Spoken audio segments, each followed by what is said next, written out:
नमस्कार बंधुरा अपनार रान्नाघरे सकलके स्वागत। बंधुरा आज के आमी कातला माछेर माथा दिए पुई शाकेर चच्चड़ी तैरी करे देखाबो। तो ये रेसिपिटी तैरी करार जन्य एखाने आमी पुई शाकेर 3टी डगा नियेछिलाम। तो पुई शाकेर पाता सह पुई शाकेर डाँटाटाओ এইভাবে केटे नियेछि। और एइदिके आमी नियेछि 250 ग्राम कुमड़ा और एकटा बड़ो आलू। तो एगुलो सब এইভাবে डुमो डुमो करे केटे नियेछि। तो एबार आमी चले যাব রান্নায়।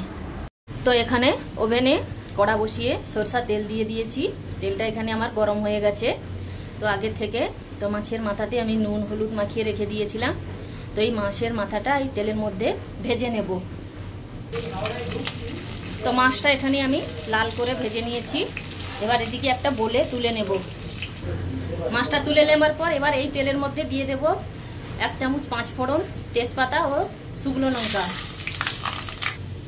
এগুলো ভাজা হয়ে গেলে এর মধ্যে দিয়ে দেব দুটো মাঝারি সাইজের পেঁয়াজ কুচি।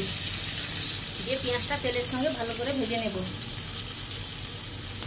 পেঁয়াজটা লাল করে ভাজা হয়ে গেলে এবার এর মধ্যে দিয়ে দেব আদা ও জিরে বাটা, আর দেব লঙ্কা গুঁড়ো ও হলুদের গুঁড়ো।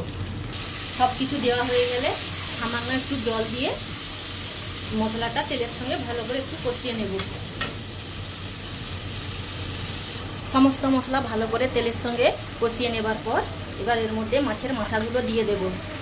দিয়ে খুন্তি দিয়ে মাছের মাথাগুলোকে ভেঙে নিতে হবে।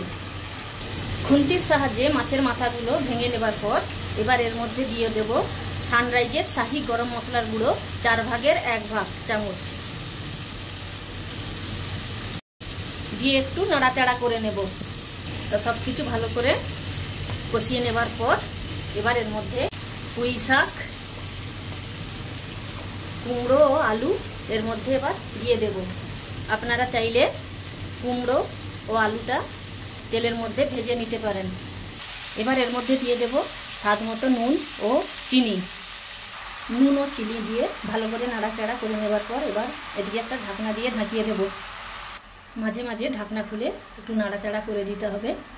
দিয়ে আবারও একইভাবে ঢাকনা দিয়ে ঢাকিয়ে দিতে হবে।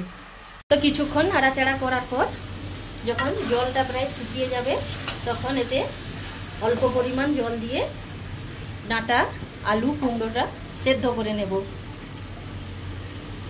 আর অবশ্যই একটা ঢাকনা দিয়ে ঢাকিয়ে দিতে হবে। তো এখানে ঢাকনা দিয়ে ঢাকিয়ে কিছুক্ষণ জল দিয়ে ফুটিয়ে নেবার পর এখানে আমার সমস্ত ডাঁটা কুমড়ো আলু সবই সেদ্ধ হয়ে গেছে। জলটাও প্রায় শুকিয়ে এসছে।